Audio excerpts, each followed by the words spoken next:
2021년 ESC 여름 설명회를 시작하겠습니다. 안녕하세요. 제 이름은 이수진이고요. 저는 현재 ESC 아카데미에서 대표를 맡고 있습니다. 아래는 제 간단한 이력서고요. 혹시 대학 입학이나 입학 컨설팅에 대해서 문의사항이 있으시면 학원으로 문의 주시면 저랑 1대1 면담이 가능하실 겁니다.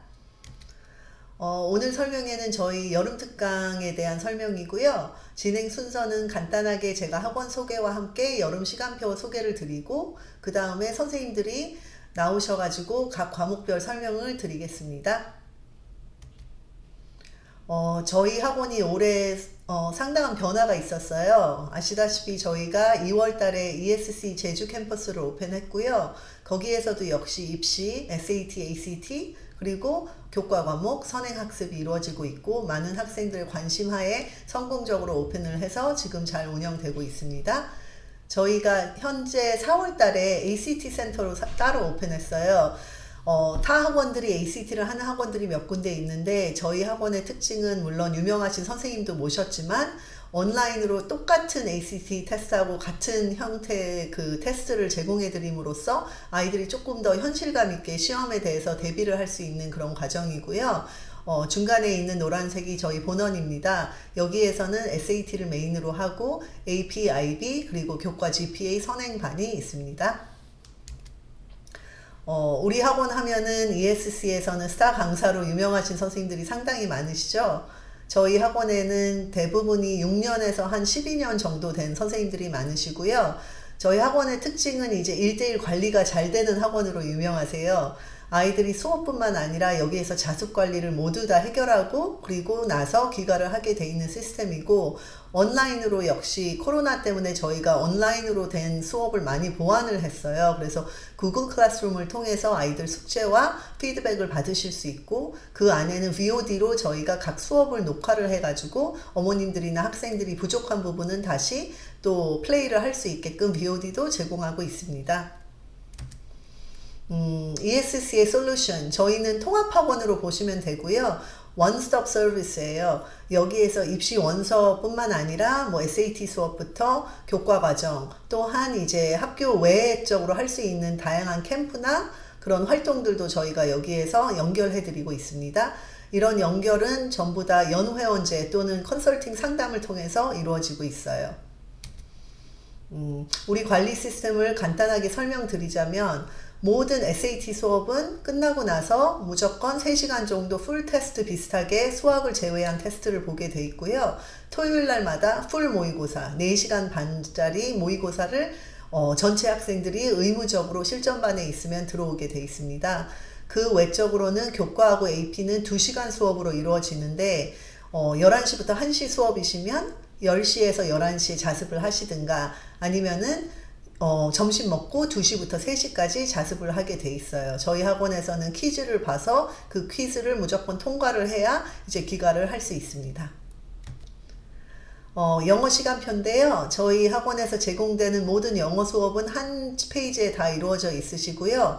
각 과목마다 또 궁금하신 사항들이 있으실 거예요. 그거는 저희 홈페이지에 들어가시면 셀러버스 칸이 따로 있으세요. 각 과목마다 매일마다 진행되는 수업이 어떤 형식으로 어떤 주제로 진행이 되는지 한 번에 보실 수 있습니다. AP하고 GPA 시간표고요. 여기 보시면 1차 기간과 2차 개강이 있으세요.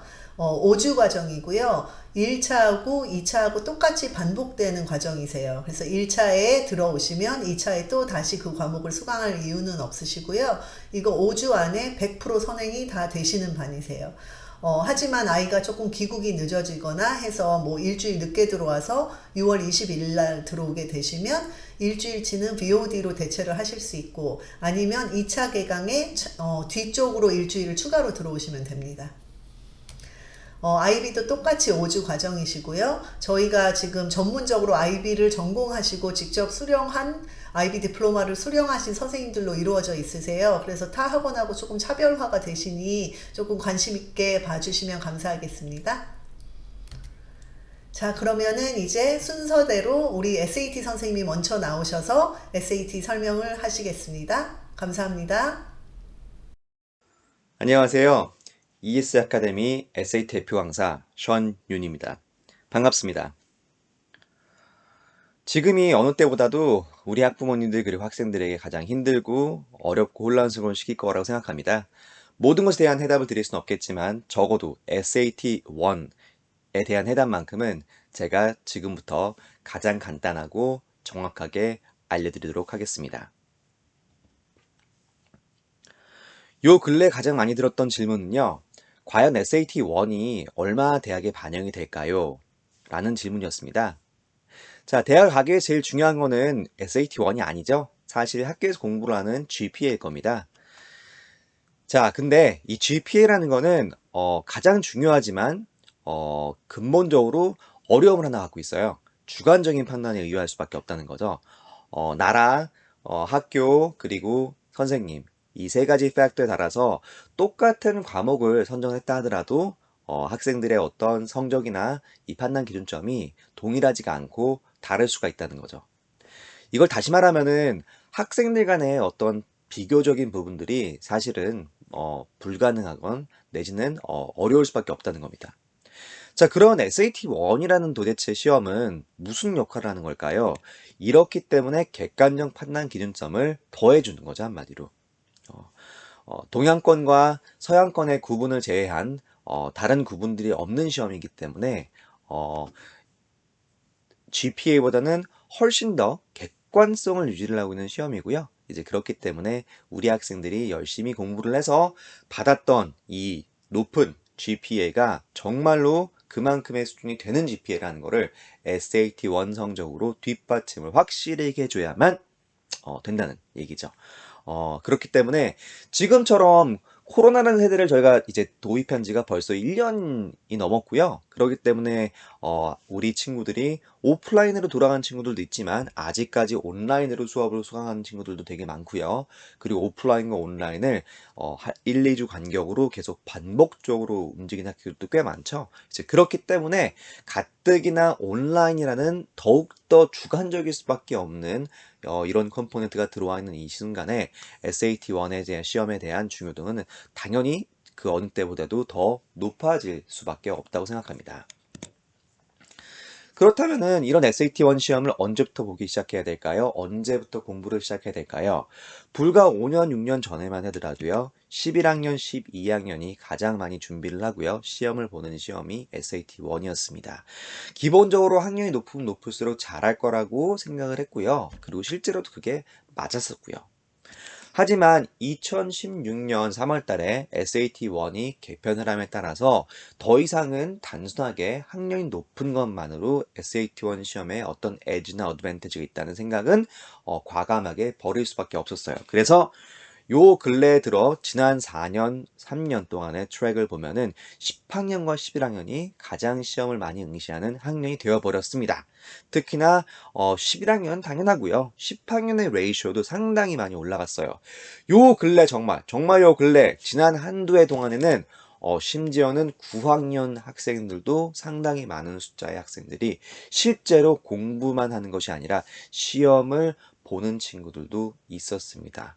불과 2021년 5월달, 바로 며칠 안 됐죠? 그 시험에 저와 함께 공부를 해서 시험을 본 친구도 9학년인 친구가 분명히 있었습니다. 자, 그렇다면 SAT1이라는 시험은 도대체 무엇을 대비하는 시험이고요. 어떻게 공부를 하는 시험이고, 그리고 무엇이 커버되는 시험일까요? 자, 그걸 알아보시려면은 당연히 칼리지 보드가 직접 얘기한 거를 보시는 게 제일 나으실 거예요. 자, 칼리지 보드가 얘기를 했고요. 첫 번째는 matter most for college였어요. 자, 대학 생활에서 가장 중요한 것들을 SAT1 시험으로 판단을 해보겠다. 자, 그러면은 대학에서 가장 중요한 그것은 무엇일까요? 자, 첫째, skimming without detail이에요. 자, 많은 분량의 reading assignment와 task가 나오죠. 심지어는 과목 하나당 한 주에 200장 정도 이상의 분량을 읽어야 된다고 얘기를 해요. 자, 그러면은 과목을 4개만 듣더라도 800장 이상, 근 1000장이 되는 정도의 방대한 자료들을 매주마다 습득을 해야 된다는 소리겠죠. 그럼 과연 이것을 정독만으로 될 수가 있을까요? 시간상으로 물리적으로 불가능하겠죠. 그렇기 때문에 SAT1 리딩건 라이팅건 SAT1 시험을 잘하려면은 스키밍이 정말로 중요한 덕목이 되십니다. 스키밍은 그럼 뭘까요? 속독만으로는 표현하기가 힘들고요. 속독보다는 주어진 지문을 하나하나 세세하게 읽는 것이 아니라 전체적인 틀, 전체적인 빅 픽처를 보려고 노력하는 그것, 바로 그것이 스키밍입니다. 두 번째는 타임 컨스트레인트, 시간적 제한이 걸리세요. 똑같은 시험지를 주고요. 1시간을 풀는지 2시간을 풀지 3시간 풀지 아니면 하루 종일 풀 수 있을지 이 시간에 따라 내가 받을 수 있는 점수는 정말로 하늘과 땅의 차이가 나겠죠. 그렇기 때문에 대학교에서 필요한 바로 이것, 주어진 제한된 시간 안에 모든 것들을 해낼 수 있는 능력, 이것을 SAT1을 통해 보여주라는 거죠. 자, 그럼 두 번째, 어떤 것들이 시험에 나올까요? 자, reflect learning in high school하고 똑같다고 보시면 됩니다. 자, 하이스쿨, 고등학교 교육에서 배우는 것들, 배웠던 것들이 뭘까요? 첫째, 영어죠. 어휘력을 배웠죠. 둘째, grammar, 문법을 배웠고요. 셋째, compositional structure예요. 문장과 문단과 주어진 글의 구조를 우리가 배웠고요. 마지막으로 logical relevance, 주어진 지문과 그리고 그로 인해 만들어질 수 있는 결론과 어떤 질문에 대한 대답들의 논리적인 연계성, 이거를 저희가 고등학교 때 배웠죠. 이것들을 SAT1 시험에서 충분히 고려함에 따라 시험을 만들었다고 보시면 될 것 같습니다. 그렇다면은 요 근래에 있는 SAT1의 시험의 추세, 트렌드, 대세는 어떨까요? 리딩 먼저 보시겠습니다.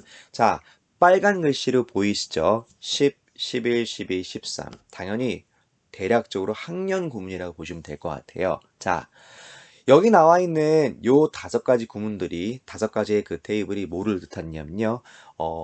리터러처로부터 시작해서 두 번째 사이언스 패시지까지 SAT 리딩을 만들어가는 5가지 지문의 난이도를 정리를 해본 겁니다. 2020년 8월 아시아 US 버전 시험 이후로요. 보시는 것처럼 빨간색 숫자가 훨씬 많아졌고요. 이 빨간색 숫자들을 보시면은 레벨이 11, 12, 무려 13까지도 간다고 보시면 될 것 같아요. 자, 그럼 결론은 뭘까요? 리딩은 정말 어려워졌어요. 네. 자, 특히나 USF라고 얘기를 하죠. 미국 역사에 대한 지문도 너무나 어려워졌고요. 문제는 더 어려워졌다는 거죠. 자, 이때까지는 사이언스, 다시 말하는 과학 지문에 대한 거는 대부분의 아이들이 다 편하게 생각을 했어요. 어머님들이 걱정을 하시면 아이들이 얘기를 하죠. 엄마 괜찮아. 사이언스만큼은 나 확실하게 되게 잘할 수 있어. 되게 쉬워. Mom, it's okay. 라고 얘기를 했어요. 하지만 더 이상 그렇지 않습니다. 2개의 사이언스 지문 중에 두 번째 사이언스 지문이요. 지문 자체는 조금 어려워졌을 뿐이겠지만 문제들이 상당히 많이 어려워졌습니다. 전반적으로 리딩은 너무 많이 어려워진다는 거. 그만큼 공부가 필요하다는 거겠죠. 다음, 그에 비해 라이팅은 어떨까요? 자, 라이팅은 쉬워요. 네. 그리고 더 쉬워지고 있습니다. 이게 문제인 거예요. 이게 왜 문제일까요? 쉽기 때문에 쉬운 만큼 한 문제가 가지고 가는 중요도가 매우 높아요. 한 문제를 틀릴 때마다 리딩 같은 경우에는 한두 문제를 더 틀리고 덜 틀리는 거에 대해서 점수 변동이 없을 수도 있어요. 하지만 라이팅은 절대로 그렇지 않습니다. 라이팅은요, 모든 질문은 무조건 미니멈 10점 감점이라고 보셔야 됩니다. 그럼 리딩은 고득점을 노려야겠지만 라이팅은 어떻게 될까요? 만점을 노리셔야 됩니다.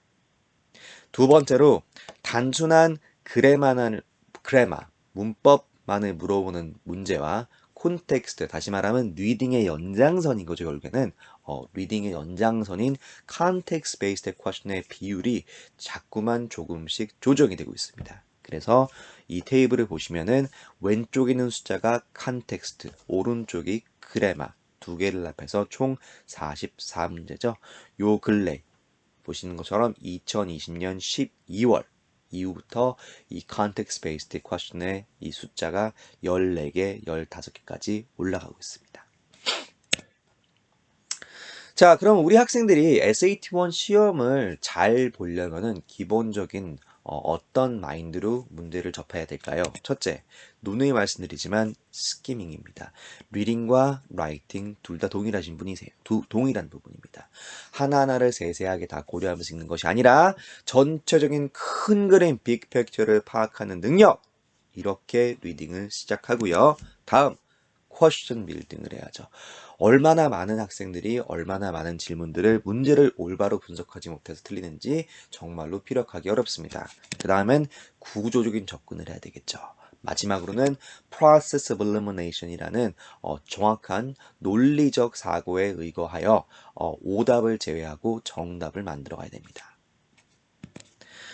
자, 그러면 여름방학 동안 2021년 ESC 션윤 솔루션 to SAT. 자, 션윤의 SAT 수업은 어떻게 만들어져 있을까요?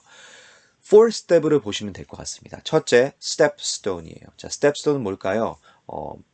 단어 자체가 너무 파운데이션 같은 느낌이 드실 수 있겠지만 절대 그렇지 않고요.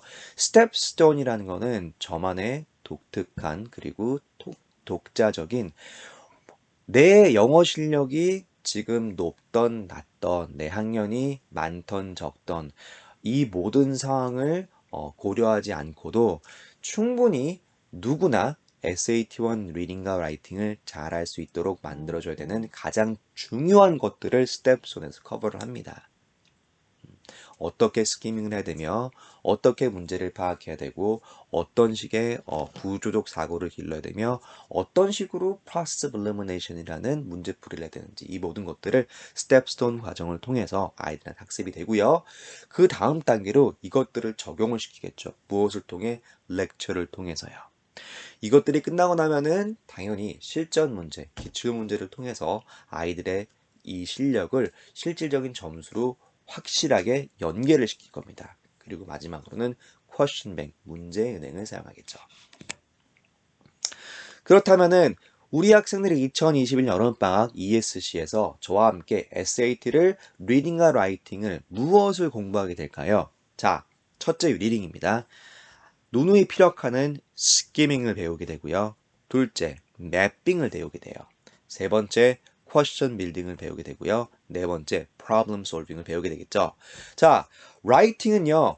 그래머에서 시작해요. 그래서 문법을 정확하게 배우고요. 필요한 문법 말씀을 드리는 거예요. A, B, C, D, E, F, G가 아닌 정말로 필요한 문법, 우리 시험에서 나오는 문법을 배우게 되고요. 그 다음에는 구조적의 어떤 그 연계성을 배우게 되고요. 세 번째로 라이팅은 아까 말씀드렸던 기억하시죠? 리딩은 고득점을 받아야 되겠지만 라이팅은 만점을 받으셔야 되는 겁니다. 단 한 문제도 놓치면 안 되는 거예요. 그러려면은 패턴 드릴링이 필요하십니다. 패턴 드릴링을 통해서 아이들이 단 한 개의 실수도 만들지 않을 때까지 정확하게 만들어 드리겠습니다. 마지막으로 이 모든 과정을 학생이 만드는 오답 노트를 통해서 다시 한 번 더 효율성을 극대화시킬 거고요. 자, 그러면 도대체 왜 2021 여름방학에 많은 장소 중에서 ESC 션윤을 선택하셔야 될까요? 첫째, 재밌습니다. 오해하지 마시고요. 수업 자체가 재밌고 하하호호 아니죠. SAT1 리딩 앤 라이팅처럼 정말로 힘들고 어렵고 지루한 수업도 없을 겁니다. 하지만 우리 학생들이 단순하게 농담과 즐겁고 재밌는 콘텐츠를 보는 것이 아니라 정확한 수업을 통해서 아이들이 스스로 실력이 향상되고 있음을 느낄 때 바로 진정한 재미가 느껴지겠죠. 이게 제 수업의 첫 번째 강점입니다. 두 번째, 올바르고 제대로 공부를 할 겁니다. 단순한 문제풀이, 단순한 편법, 단순한 포인터 아니요. 근본적으로부터 시작해서 마지막 점수 만들기까지 그 어떤 부분을 놓치지 않고 올바르고 제대로 공부를 할 겁니다. 마지막 세 번째, guaranteed. 아무리 올바르고 제대로 공부를 한다고 하더라도 결과물이 없으면은 아무런 소용이 없겠죠. 제 결과 ESC SAT 샤뇰의 결과는 지난 1년 반, 2년 동안 충분히 보여드렸다고 생각을 합니다. 실제로 올해 2021년 3월 달에도 저와 함께 공부를 해서 리딩 라이팅 만점, 1600 만점 받은 친구도 있었고요. 많은 레이쇼, 저희와 공부를 하는 학생들의 높은 비율이 특히나 여름방학 8월 시험에 상당히 높은 고득점, 특히 작년 2022년 여름방학 이후에 8월달 시험 응시했을 때 1570, 80, 1590점인 친구들이 많은 비율로 나왔다는 레코드를 가지고 있습니다. 다가오는 2021 여름방학, 많은 고민이 되시고 그리고 많은 혼란스러움이 있으시겠지만 그 모든 것을 뒤로 하시고 이제는 올바른 교육, 재밌는 공부, 그리고 확실한 결과를 만들어내는 곳, 바로 ESC 샤뇰과 함께 하시면은 분명히 다가오는 8월 시험에 좋은 성적이 있을 거라고 생각합니다. 감사합니다. 안녕하세요. 이번에 ESC에서 Humanities Reading 부분을 맡게 된 린킴이라고 합니다. 안녕하세요. 구준호입니다. 네, 저희가 이번에 이제 Humanities 수업 준비를 하면서 정말로 많은 고민들을 했는데요. 열심히 준비한 만큼 어머님들도 관심 있게 봐주셨으면 좋겠습니다. 일단 기본적으로 Humanities 반 같은 경우에는 무엇보다도 학교에서 문과 과목, 그러니까 영어나 역사에서 좀 좋은 GPA를 받는데 포커스가 있다고 보실 수 있어요. 아무래도 이제 사실은 이제 SAT나 어떤 ACT나 이런 standardized 테스트들의 중요성이 예전보다는 좀 많이 적어진 부분들이 있고 결국은 그만큼 학교 GPA가 가장 중요한 역할을 대학 입시에서 하게 되었기 때문에 저희가 이번에 수업을 준비하는 데 있어서는 정말 사실 진짜 학교 GPA에 도움을 받을 수 있는 진짜 실력을 키울 수 있는 부분을 굉장히 많이 포커스를 하게 되었습니다. 너무 좋은데요?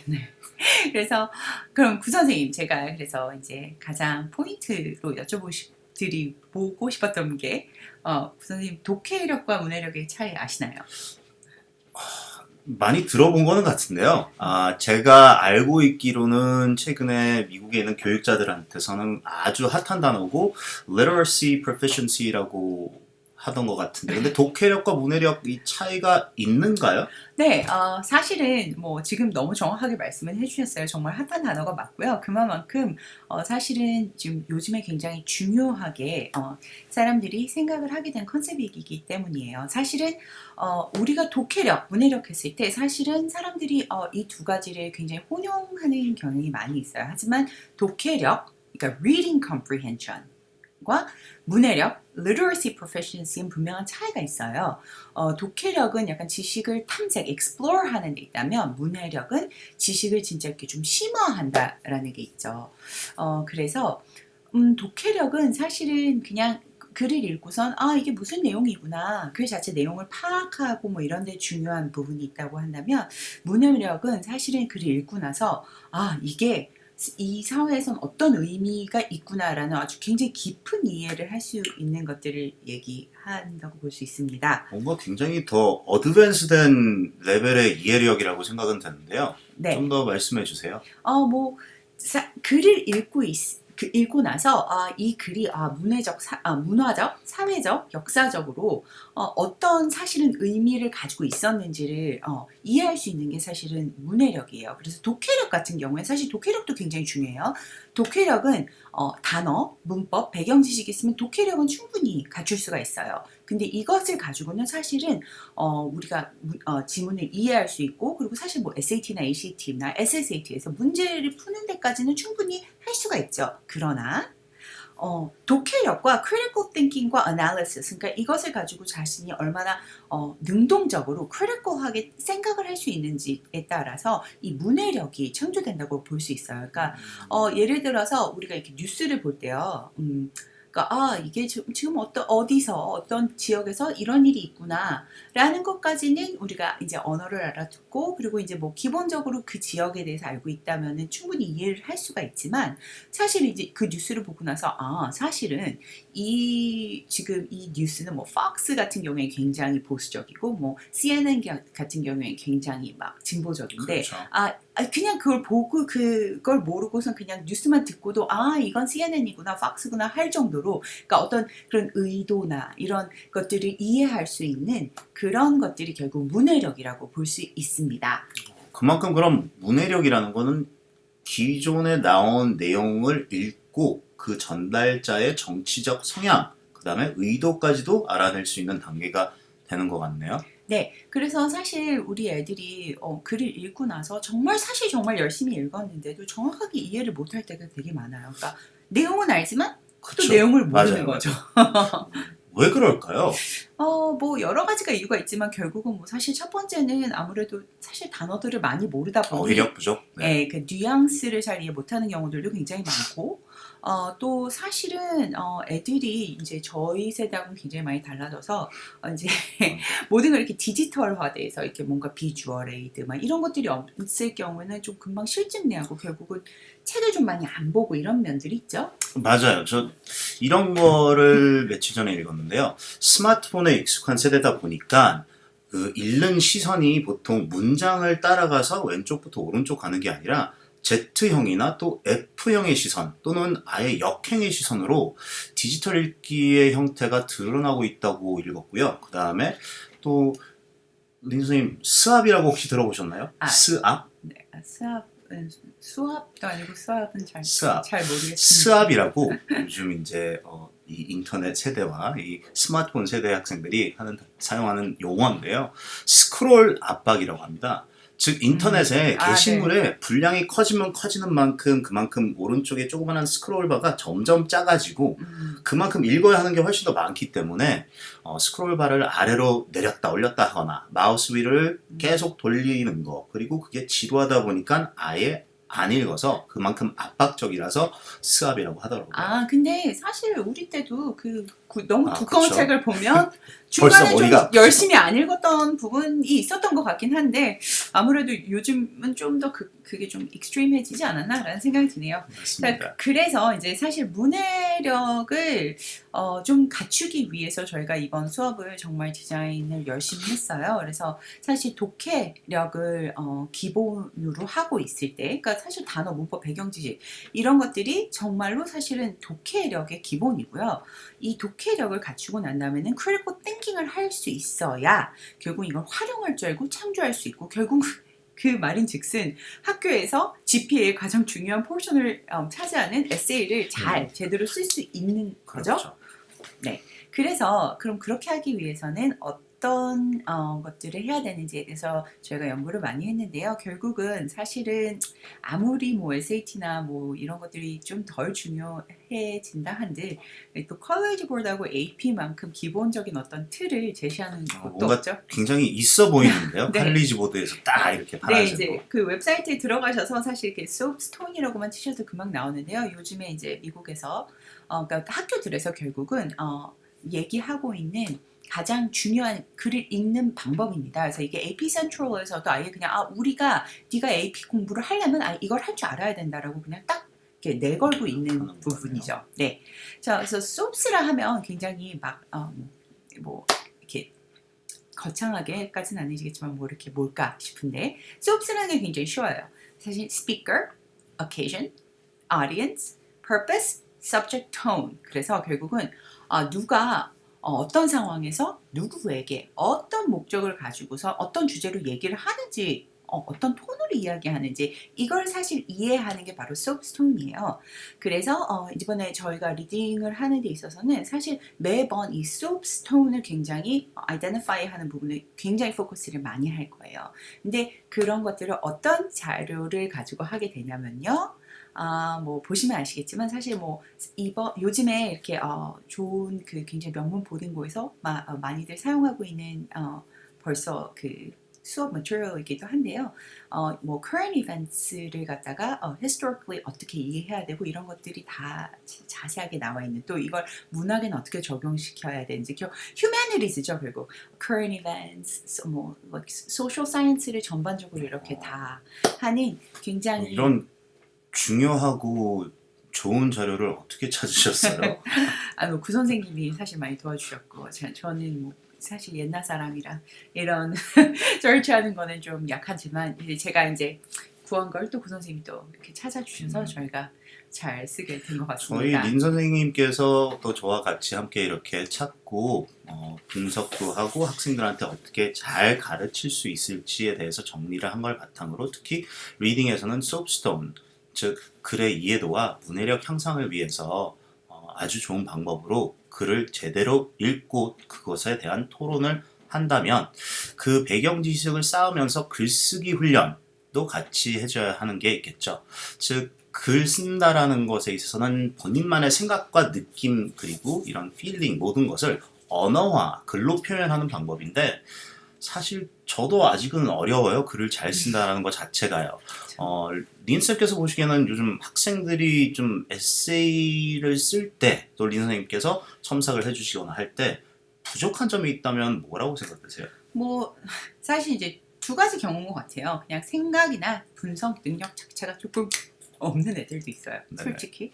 하지만 사실은 정말 안타까운 경우들은 진짜 열심히 하는 애예요. 그래서 생각도 있고 이렇게 무슨 얘기를 하고 싶은지는 제가 알겠는데 이걸 굉장히 논리적으로 상대방이 들었을 때 이해하게 설명을 하고 정리하는 방법 자체를 잘 모르는 것 같아요. 그래서 좀 기본적으로 사실은 정말 그래서 저는 많은 글들을 읽어서 이게 잘 쓴 글이구나라는 걸 먼저 그걸 좀 배우는 것도 굉장히 중요한 것 같고 그래서 이번에 휴머니티 수업에서 제가 다양한 글들을 많이 그렇죠. 읽어요. 그래서 뭐 문학, 비문학 뭐 여러 가지로 많이 읽을 건데요.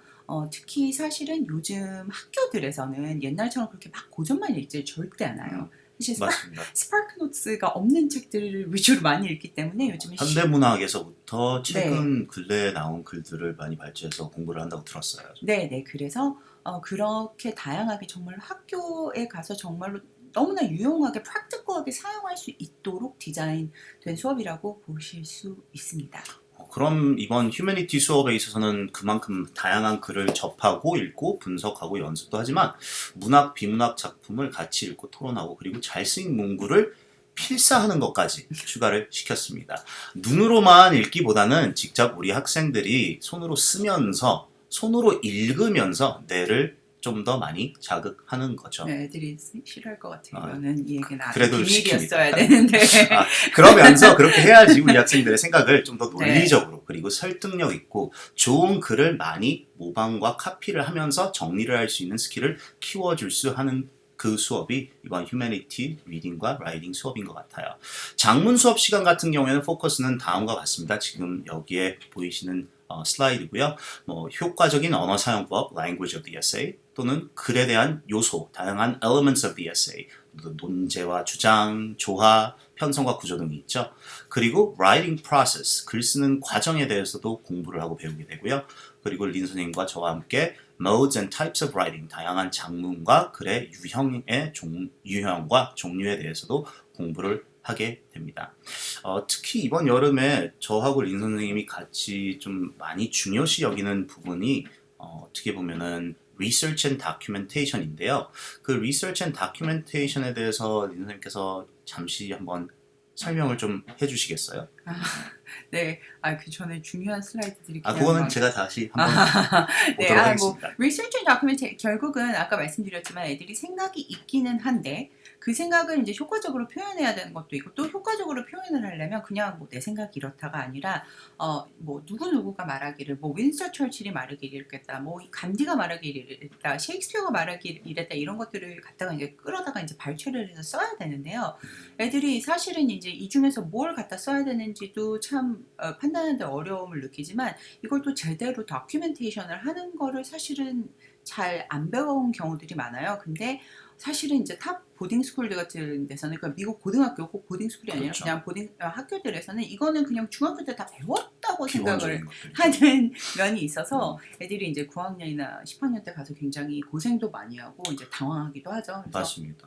저도 그런 학생들 많이 본 것 같아요. 미국에 네. 유학을 가던 아니면 국제학교를 가던 학교에서 선생님들이 연구를 한 내용과 그 조사를 한 거에 대한 출처 그리고 그거에 대한 기록을 해야 되는데 네. 우리 학생들이 그걸 어떻게 해야 될지 잘 몰라서 점수가 깎이는 경우도 많이 있더라고요. 네. 그래서 구 선생님 그 전 슬라이드 제가 좀 더 다시 한번 설명을 좀 드렸으면 좋겠어요. 저희가 준비를 많이 하고 연습을 해도 또 뭐 그래서 구 선생님이 이제 수업 시간에 이렇게 좋은 문장을 작성할 수 있는 능력 이렇게 보여주기 위해서 이렇게 실제로 이렇게 써오면은 이제 이걸 이제 고치는 부분들도 있지만 이렇게 문제를 풀면서 그렇죠. 예. 그리고 문장하고 구조, 단락의 구성에 대해서 기본 지식을 쌓고 문장 해부학을 가르쳐 준다고 생각을 하시면 되는데 이만큼 글에 대해서 어떤 식으로 읽어야 될지 또 글을 어떻게 써야 될지를 알게 되면은 나중에 글을 훨씬 더 빨리 제대로 읽을 수도 있고요. 작가의 핵심이나 이런 요소들을 정확하고 빠르게 찾아낼 수도 있는 능력이 쌓이게 되죠. 네. 그리고 난 다음에는 이제 문장을 해부하는 실력을 쌓았다면 다음 단계는 라이팅의 구성, 즉 elements of the writing 그리고 process of writing을 배우게 되는데요. 좋은 글을 쓰기 위해서 지금 보이시는 것처럼 여러 단계를 걸치게 됩니다. brainstorming, 아이디어하고 구성 및 리서치가 있고요. outlining도 있고 drafting, revising 그리고 마지막으로 proofreading도 있죠. 이러한 요소들에 있어서 단계별로 저희가 수업을 진행을 하게 되는 거죠. 네, 그래서 아무래도 저희 이번 수업에서 가장 중요한 부분 중에 하나는 구 선생님이랑 저랑 이걸 굉장히 같이 유기적으로 굉장히 저희가 같이 모든 부분에서 같이 플래닝을 했다는 거예요.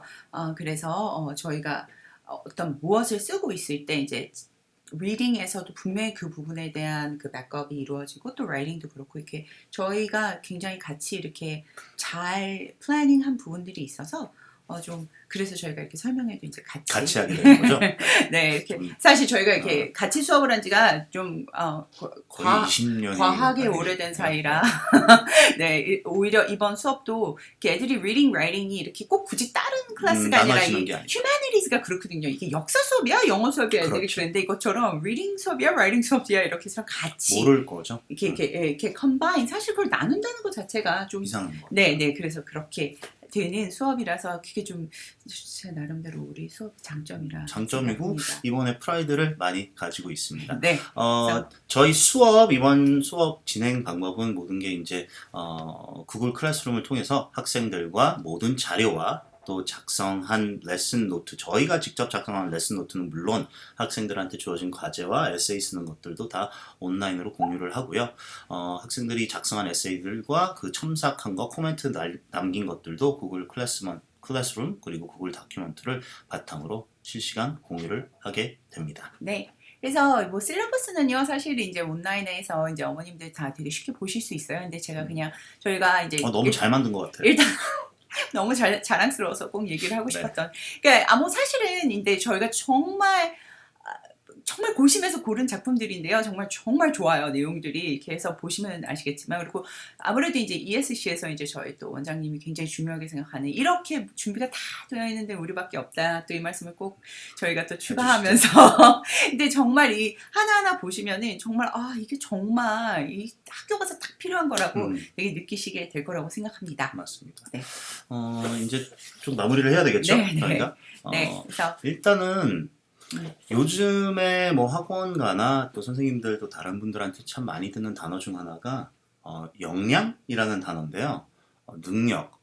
역량이란 거 중요한데 지식이 없으면 역량을 개발할 수는 없을 것 같아요. 전 그렇게 생각합니다. 네.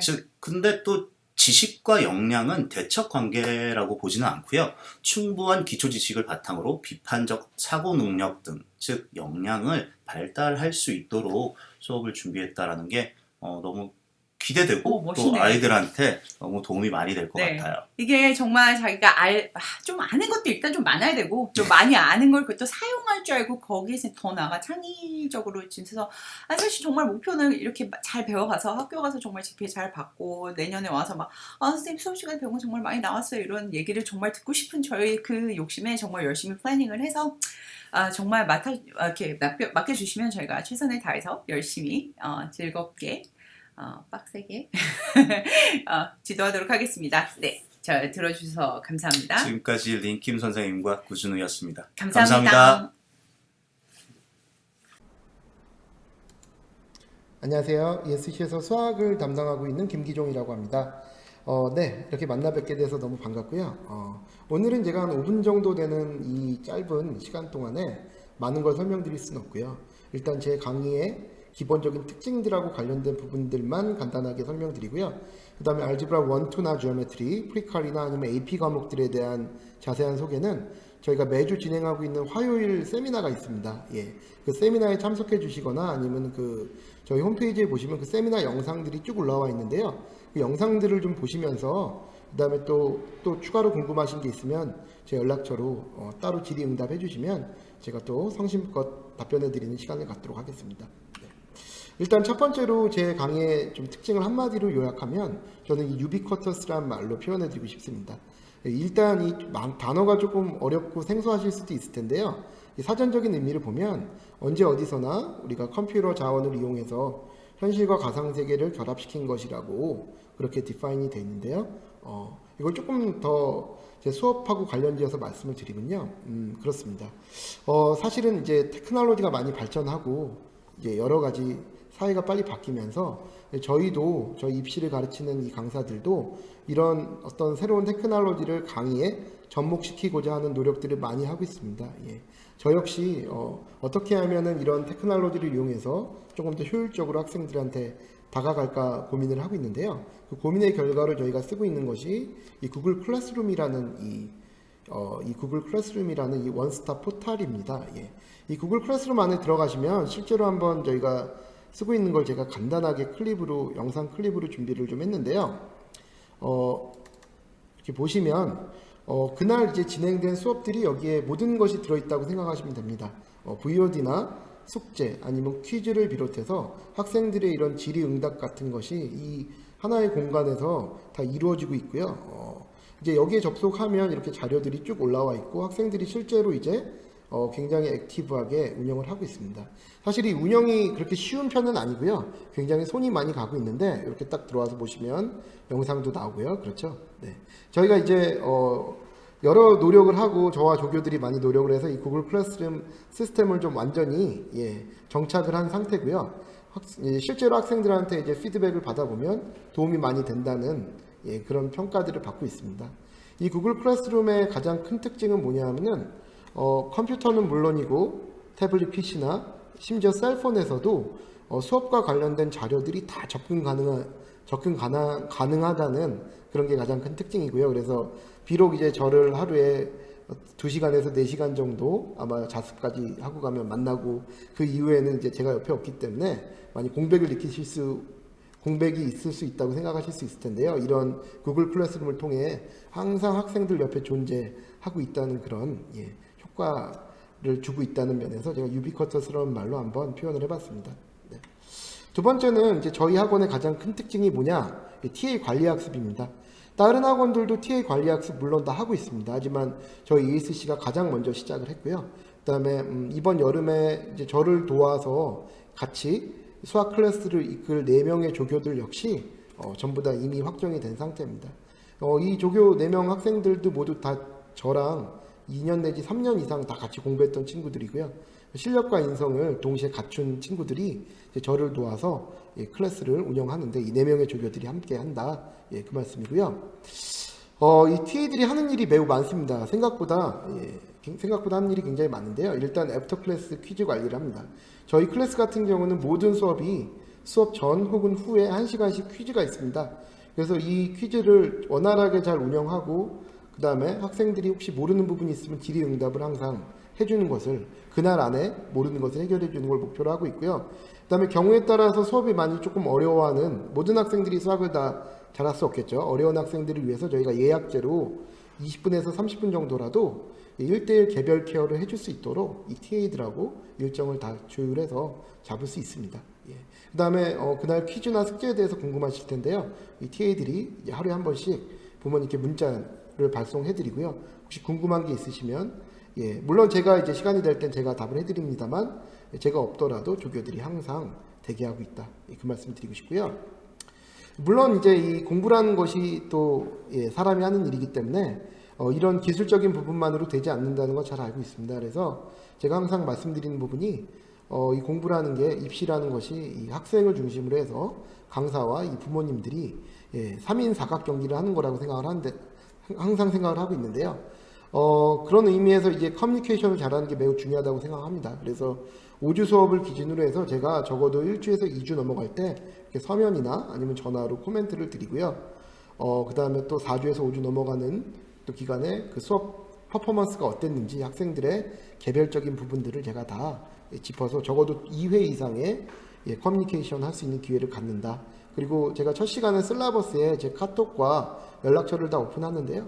학생들이 이제 첫날에 이제 저랑 다 카톡 친구를 맺습니다. 그래서 이렇게 언제나 뭐 힘든 일이 있으면 질의응답 할 게 있으면 이렇게 저한테 카톡을 보내죠. 그래서 항상 학생들하고 소통하면서 도움이 되고자 열심히 노력하고 있다는 점 강조드리고 싶고요. 그 밖에 혹시 질의응답 질문이 있으신 분들은 제 개인 연락처입니다. 그래서 이메일이나 카톡 혹은 학원 전화를 이용해서 전화 상담 미리 예약 잡아주시면 제가 정해진 시간에 약속된 시간에 전화 드리도록 하겠습니다. 네. 일단 간단하게 제 수업 소개를 좀 마쳤고요.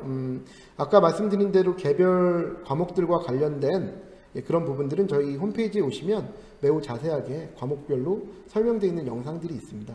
그 부분을 좀 참고해 주시면 감사하겠습니다. 네. 안녕하세요. 저는 2021년 6월부터 ESC에서 바이오하고 캠을 맡게 된 임사랑 선생님이라고 합니다.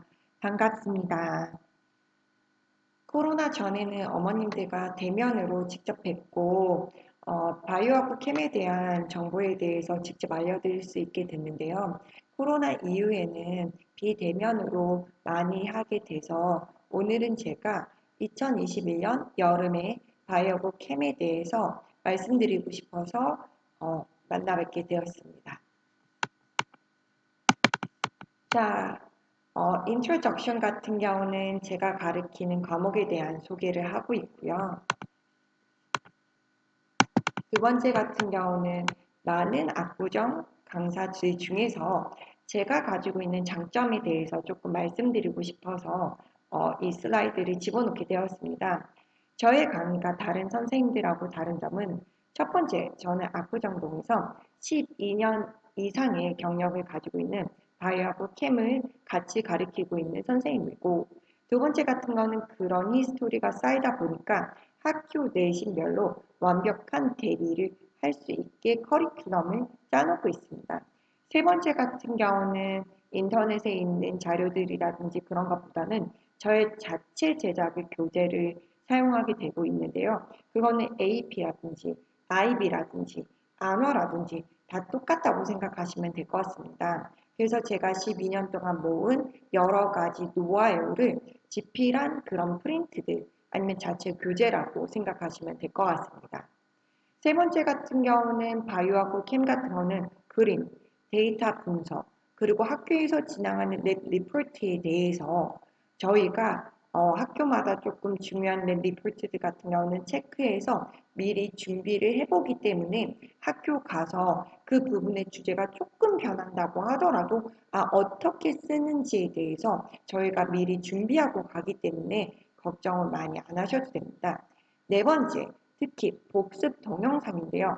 여름에 듣고 우리 아이가 까먹을 수도 있고 겨울에 듣고 까먹을 수도 있는데 AP 시험 그런 것들은 너무 멀리 떨어져 있단 말이에요. 그럼 우리 아이들이 여름에 듣고 다 까먹으면 어떡하지? 라고 걱정하시는 부분들이 있는데 저 같은 경우는 복습 동영상을 위해서 모든 수업에 있는 동영상은 아이들한테 동영상 공유로 해서 다 보내고 있습니다. 그래서 우리 아이가 개념을 까먹었다고 하더라도 다시 그 앞에 있는 동영상을 보게 되면 다시 리바이즈를 할 수 있게 되고 GPA도 관련되어 있는 부분들을 다시 리체킹할 수 있는 범위들이 많기 때문에 좋다고 생각할 수가 있습니다. 네 번째 마지막 부분 같은 경우는 유일하게 대학교 과정이 Organic Chemistry부터 Dental Admission Test까지 커버를 가능한 유일한 경력 강사라고 말씀드릴 수가 있습니다.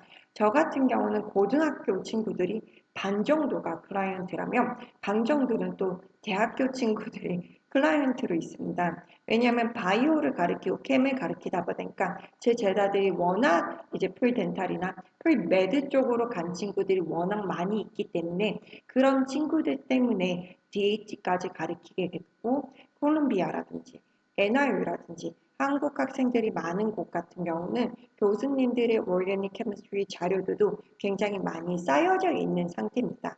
그리고 나서 저 같은 경우는 다른 조그마한 인터내셔널 스쿨 선생님의 프리메드 코스를 지금 가르치고 있는 선생님으로 활동을 하고 있기 때문에 AP 선생님으로도 우리가 컬리지 볼드에 올라가 있기도 합니다.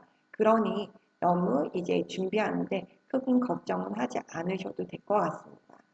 자, 그러면 여름방학 때 하는 과정에 대해서 이제 말씀을 드리기 위해서는 GPA가 되게 중요하게 됐죠, 어머니. GPA를 가장 잘 받기 위해서는 꾸준함이 제일 좋은 방법이고 또 서브젝트 없어지다 보니까 올림피아드를 또 원하시는 부분들이 있는데 올림피아드를 위해서는 AP 테스트라든지 올림피아드를 위해서는 어렸을 때부터 기초를 단단히 만들어내셔야 됩니다. 더더군다나 요번에 우리 아이가 어려워서 이거를 피한다. 라고 하면 우리 아이가 프리덴탈이나 그러니까 프리메드를 갔을 때 또 한 번 마주칠 수밖에 없는 컨디션이 되거든요. 그렇기 때문에 항상 기본적인 방법이 가장 베스트 방법이라는 거를 말씀드리고 싶습니다. 요행으로 넘길 수 있는 친구들 같은 거는 어느 순간에는 저희가 말씀드린 것처럼 공든탑이 무너지다라는 말씀이 있죠. 그런 거하고 비슷하게 차곡차곡 올라가야지 대학교에 가서 잘 따라가고 그 다음에 대학원에 가서도 잘 따라갈 수가 있습니다.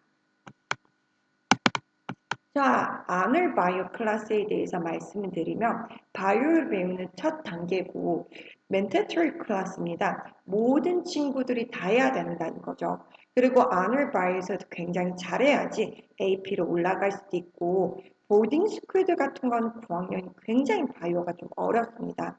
그래서 국내에 있는 인터내셔널 스쿨 같은 거는 많이 어렵지는 않지만 특히 세인폴이라든지 SFS 같은 거는 쓰는 것도 많고 외우는 것도 많기 때문에 굉장히 좀 준비를 하시고 가시는 경우가 많고 어머님들이 생각하는 것처럼 바이오는 외우는 과목이 아닙니다. 해마다 어플라이하는 문제가 많고 CER이라고 해서 claim 우리가 evidence, reasoning에 대해서 쓰는 문제들이 굉장히 많이 있기 때문에 여름방학의 개념을 숙지하셔야 되지만 그 다음에 어플라이를 할 수 있다는 것을 꼭 말씀드리고 싶고요. 아놀 케미스트리 같은 거는 모든 친구들이 좀 어렵죠. SIS만 1학기만 캠, 2학기는 피직스 이런 식으로 되어 있지만 다른 친구들 같은 거는 모두 다 원이어 코스입니다. YS 같은 경우나 세인풀 같은 거나 코너스턴은 굉장히 선생님 빨리 나가시기 때문에 여름방학 코스가 필수적이고요.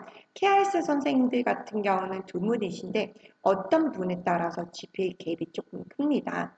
SIS는 1학기만 하기 때문에 케미스트리 코어만 가르치시는 부분이 있고 좋은 보딩 스쿨들 같은 거는 아놀 캠을 듣고 AP 코र्스가 없는 경우가 많아서 아놀 케미스트리 다음에 AP를 보는 친구들이 많기 때문에 굉장히 단단히 해주셔야 됩니다. 그래서 저희도 레귤러 캠보다는 아놀 캠 조금 더 어퍼 레벨까지 커버한다고 생각하시면 될 것 같습니다.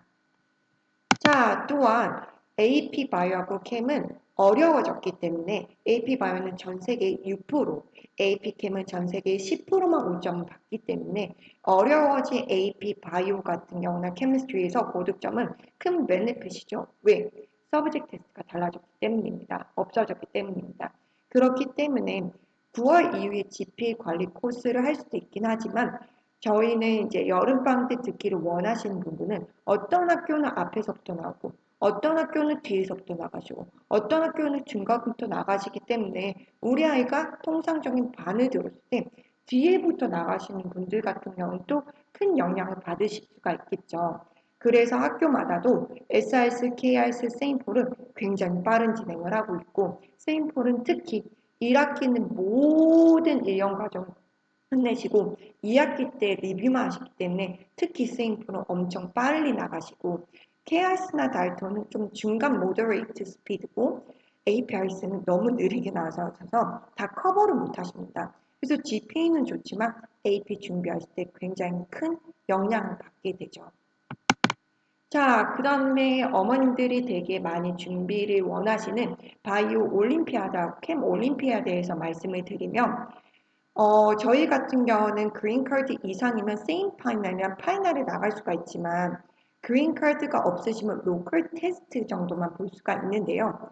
바이오 올림피아드 같은 거는 굉장히 좀 AP 난이도 비욘드로 더 많이 철저히 준비하셔야 되는 내용들이 많고, 캠 올림피아드 같은 거는 AP 플러스 알파로 조금만 하시면 커버가 가능합니다. 그렇기 때문에 그런 것들을 아셔야지 어머님들이 올림피아드 전에 몇 개만 풀어보면 되지 않나요?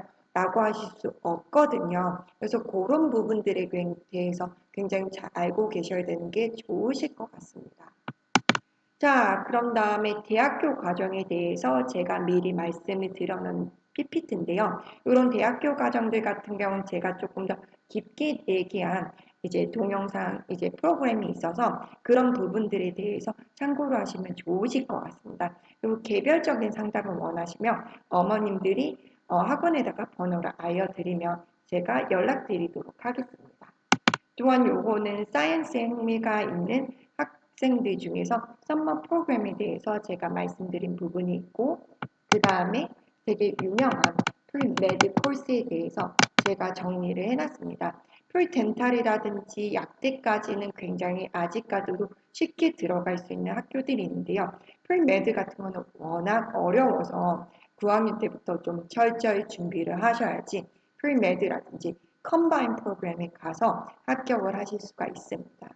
되게 여름방학에 대해서 짧게 말씀드린 그런 동영상인데요. 더 깊은 내용을 원하시면 다룬 이제 저희 학원의 홈페이지에 올라가 있는 저희 긴 내용에 대해서 한번 더 숙지하시면 좋으실 것 같고요. 더 궁금한 사항이 있으시면 학원에 연락처를 남겨주시면 제가 연락드리도록 하겠습니다.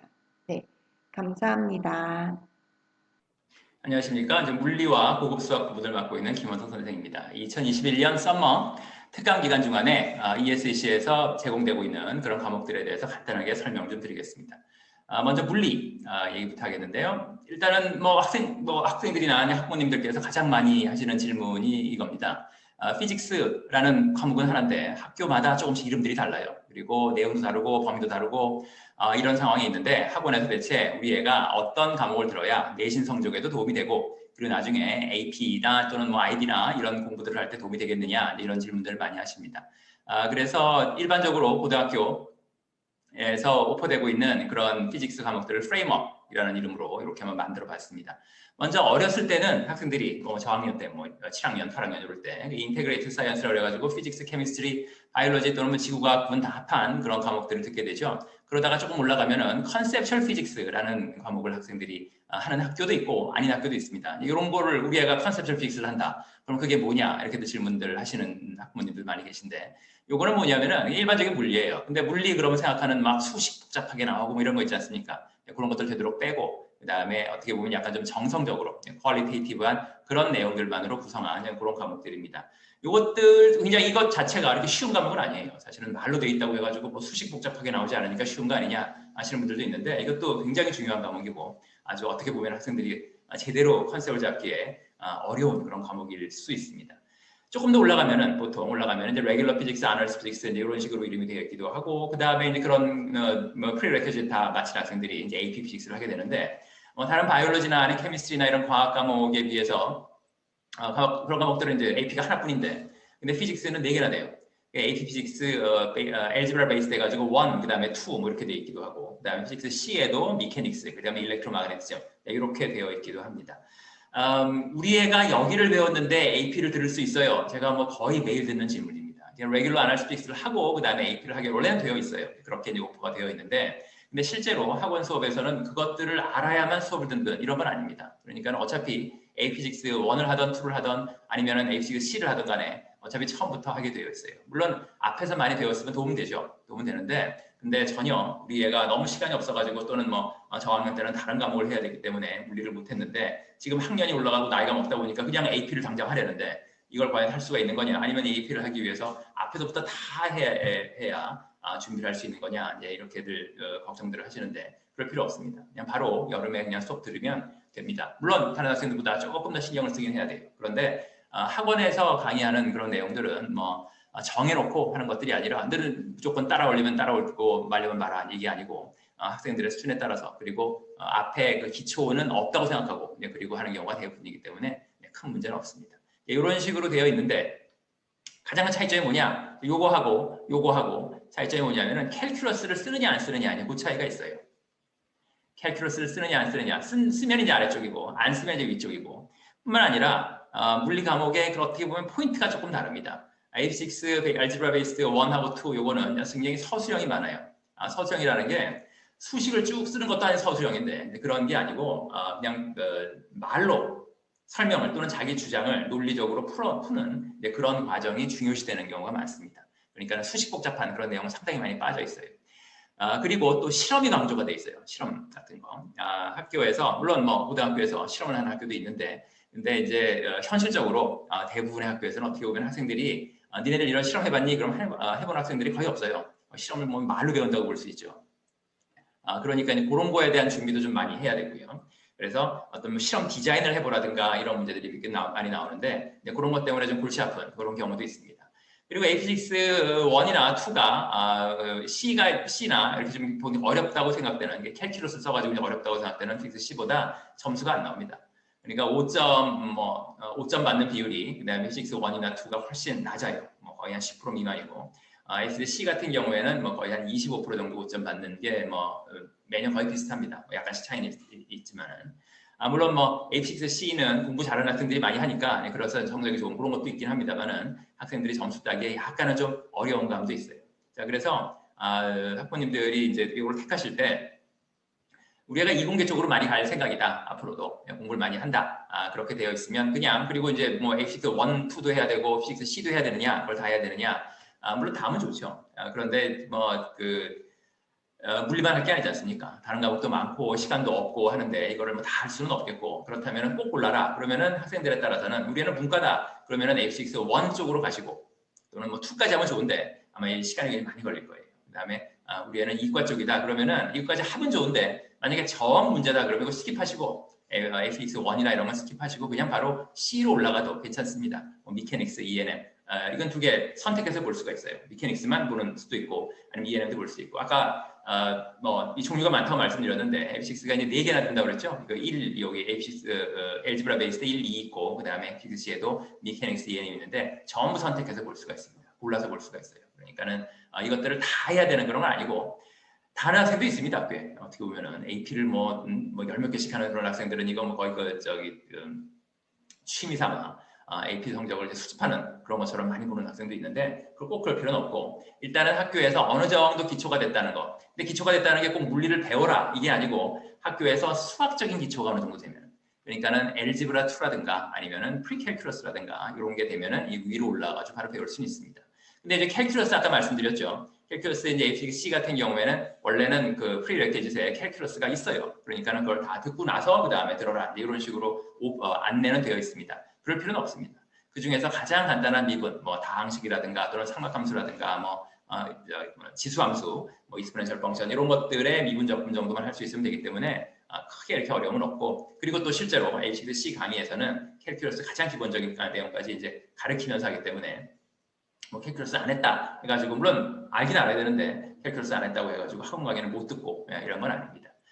그래서 수식이 약간 복잡하고 그런 식으로 전통적인 우리가 보통 생각하는 물리 그런 전통적인 물리 쪽이 이제 AP6C고 그게 아니라 어떻게 보면 좀 신개념 물리입니다. 약간은 어떻게 보면 학생들에 따라서는 더 마음에 들어하는 학생도 있고 그리고 그냥 옛날 물리가 좋다 이런 학생들은 오히려 좀 약간 싫어하는 그런 부분이 AP6 1 또는 2인데 앞에서 수학적인 어느 정도 기초 이제 수학적인 기초라는 게 그냥 엘지브라 2 내가 아까 엘지브라 2 프리캘큘러스 이렇게 말씀드렸는데 뭐 다른 거는 다 차치하고 트리고노메트리 배웠느냐 안 배웠느냐 이게 중요합니다. 그러니까 수학 시간에 삼각함수 정도는 확실하게 했다. 삼각함수 정도는 뭐 자신 있게 할 수 있다.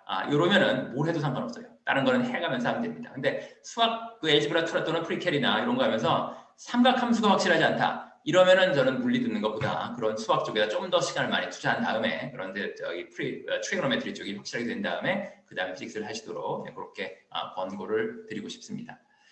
자, 그다음에 간단하게 다시 한번 이거 뭐 약간 동어 반복적인 그런 내용인데 Physics 1하고 2 이렇게 써 있어요. 예전에 혹시 이런 걸 기억하시는 분도 학부모님들 많이 계시기 때문에 여기다 넣어놨는데요. Physics 1이 시행된 게 2015년입니다. 그러니까는 뭐 크게 오래된 건 아니죠. Physics B를 그동안에 쭉 이제 해왔었는데 그 과목들의 비슷한 내용을 가지고 문제 스타일이라든가 학생들이 생각하는 방식이라든가 요구사항 같은 걸 조금씩 바꿔가지고 나온 게 이제 Physics 1 또는 2의 과목이에요. 예전에 AP B가 이렇게 돼 있을 때는 1년짜리 과목이었습니다. 근데 이제는 AP 1이 1년, AP 2가 또 1년 이런 식으로 해갖고 IB 학교에서 IB 그 피직스 뭐 2년 하듯이 그런 식으로 늘어났어요. 그리고 문제는 여기 보시면 알겠지만 MCQ 문제가 똑같은 시간 90분에 70문제 하던 게 50문제로 됐어요. 그 말은 뭐냐면 문제 하나당 양이 많아졌습니다. 내 읽을 내용이 많아요. 어떨 때는 뭐 한 페이지에 문제 하나 있고 이렇습니다. 길어요. 길고 그 다음에 그 독해력이 굉장히 중요해지는 이제 그런 상황이 됐고요.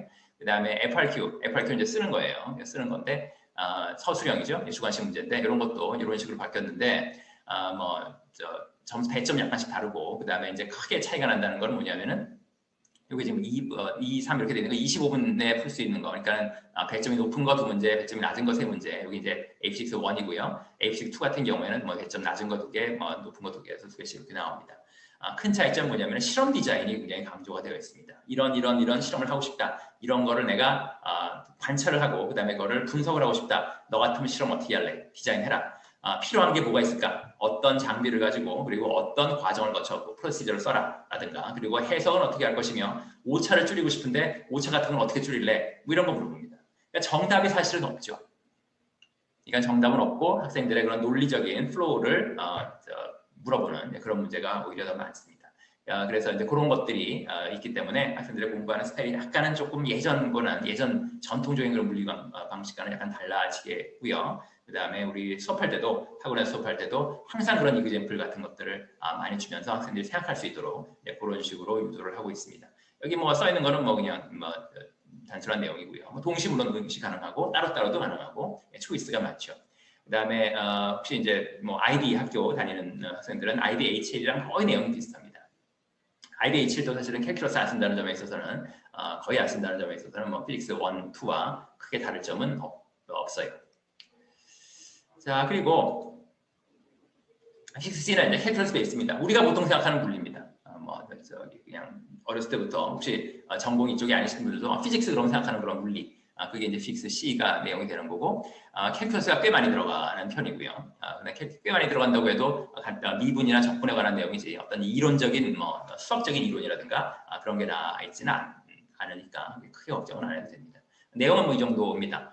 90분 그러니까 미케닉스 90분 그 다음에 EM 90분 되겠고 그 다음에 MCQ 문제, FRQ 문제 이런 식으로 분이 되어 있고요.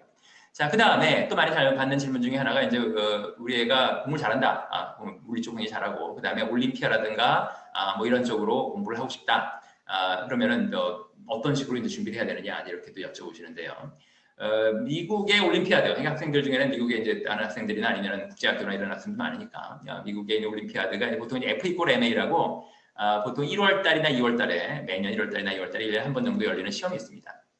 근데 그것들은 원칙적으로는 미케닉스만 나오게 되어 있어요. F=MA가 상징하듯이 그냥 뭐 힘과 운동 뭐 이런 정도만 나오게 되어 있고 그 다음에 여기도 거기서 알려져 있는 바로는 레귤러 피직스 정도는 할 수 있다 이렇게 되어 있긴 합니다. 근데 실제로 현실적으로 공부를 하려면 A6 C 미케닉스 정도는 끝나야 돼요. 그래야 이것들은 할 수 있는 충분한 실력을 갖게 되고 그 다음에 그걸 통과를 할 수 있게 되죠. 그래서 그런 점에 있어서는 그것도 이제 생각을 하고 계신다면은 그 약간 낮은 과목에서 시간 보내느니 바로 여기 뛰어 올라가지고 공부를 하는 것도 좋은 방법이 되겠습니다. 자, 토픽 간단하게 브레이크다운 해드리면요. 이게 미케니컬 웨이브, 뭐 일렉트릭 서킷 이렇게 되어 있는데 요거는 어떻게 될지 모르겠어요. 그러니까 무슨 얘기냐면 여기 피직스 1이고요. 이게 피직스 2고 그다음에 미케닉스 피직스 C 그다음에 EM 이런 식으로 되어 있고요. 그래서 여기다 쭉 써놨습니다. 뭐 읽어보시면 알 테고. 그런데 올해라기보다는 이제 2021년이죠. 21년에는 시험 범위가 여기서 끝났습니다. 여기서 끝났어요. 그러니까 미케닉스만 피직스 1에서 시험을 보고 왜냐하면은 여기는 웨이브라든가 서킷 같은 경우에는 피직스 2로 여기도 다시 나오니까 중복된다. 그래가지고 빠졌는데 그 다음에 내년에는 그때 가서 알아보겠다. 뭐 이런 식으로 돼 있거든요. 그러니까는 앞으로도 영영 피직스 1은 미케닉스만 하고 이건 전부로 이렇게 될지 아니면 올해는 그랬는데 어떻게 될지 모르겠어요. 그건 이제 내년 가봐야 알겠고요. 그래서 일반적인 그런 토픽 브레이크다운은 이런 식으로 되어 있습니다. 한번 뭐 캡처를 하셔가지고 관심 있으신 분은 이제 보셔도 되겠습니다. 우리 수업 시간에는 어지간하면 다 커버를 하려고 해요. 그러니까는 보통 이제 그 여름방학 그 기간 중간에 상당히 많이 커버가 될 테고, 그 다음에 피직스 같은 경우에는 다른 약간 병렬식이 아닙니다. 그러니까 이거 하다가 저거 하다가 저거 하다가 다 똑같은 그런 난이도나 있는 걸 하는 게 아니고 앞부분이 튼튼하면 뒷부분은 따라오고 이렇게 되어 있어요. 어떻게 넘어가더라도 앞부분이 확실하지 않으면 뒷부분은 굉장히 어떻게 보면 모래성 위에 성 탔듯이 모래 위에 성 탔듯이 이렇게 되는 경우가 많고 그 앞부분이라는 게 바로 이제 미케닉스 부분이에요. 그래가지고 시간이 없다. 다 했으면 좋겠는데 이런 토픽 이것저것 다 했으면 좋겠는데 근데 시간도 없고 그리고 여름에 좀 확실하게 좀 기초를 다지고 싶다 그러면은 가장 먼저 어차피 미케닉스를 권하게 됩니다. 모든 학교에서 그러니까 선생님들이 뒤에 있는 토픽들은 순서를 바꾸시는 분들 많이 있습니다. 미케닉스 하고 나서 전기를 한다든가 아니면 웨이브를 한다든가 아니면 다른 토픽을 한다든가 많이 있는데 모든 경우에 있어서 미케닉스는 시작은 전부 미케닉스에서 해요. 그러니까 이거는 예외가 없어요. 그러니까는 선행할 때도 레벨에 관계없이 피직스 1이 됐던 C가 됐든 간에 미케닉스 쪽으로 이제 선행을 하면 된다고 생각하시면 되겠습니다. 그다음에 이거는 지금까지 말씀드린 거 간단하게 이렇게 도표로 그려본 거예요. 그리고 혹시 또 이런 학부모님들 꽤 계십니다. 우리 이 과정이 어차피 이제 미국 그 카리큘럼에 맞춰져 가지고 과정이 되어 있는데 한국에서 이제 한국 학교 다니다가 중학교 정도까지는 국내 물리 1, 2 이런 거 끝내시다가 어디 들어가야 되느냐 하는 경우가 많이 있는데 국내 물리학이 내용이야 비슷한데 현실적으로 학교에서 시험 보거나 하는 걸 보면은 문제가 굉장히 어려워요. 그러니까 미국 똑같은 레벨의 미국 학교 피직스 문제하고 똑같은 레벨이라고 생각되는 한국 학교 피직스 보면은 훨씬 꼬아져 있는 어려운 문제가 많습니다. 그러니까 학생들이 훈련이 잘 돼 있어요. 어떻게 보면은 그게 교육적으로 좋은지 어떤지는 모르겠는데 머리를 써가면서 이거를 국리를 해가고 그 다음에 문제를 해석하고 하는 훈련들은 국내 학생들이 굉장히 잘합니다. 그러니까 요 물리 1이나 또는 2나 했던 학생들은 여기 바로 들어와가지고 굉장히 잘할 수 있으니까 AP로 그냥 바로 들어오셔도 되겠습니다. 마지막으로 하나 덧붙여 놓은 건 뭐냐면 제가 또 다른 과목 중에 이제 고급 수학이라고 이름은 붙어 있는데 보통 학교에서 많이 하는 것은 멀티베리어블 그리고 리니어 엘지브라 이런 것들은 학교에서 과목을 가지고 많이 하고 있습니다. 물론 학생들에 따라서는 아주 고급스러운 더 좀 대학교에서 많이 배울 만한 이런 아래 있는 이런 과목들을 하는 학생도 있죠. 근데 이런 것들은 아무래도 학생들의 수요가 적다 보니까 이렇게 클래스가 생기는 경우는 없고 멀티베리어블이나 리니어 엘지브라 같은 경우에는 학교에서 하는 학생들이 많이 있으니까 학원에 문의하시면 아마 잘 안내를 해드릴 겁니다. 이상으로 간단하게 마치도록 하겠습니다. 감사합니다.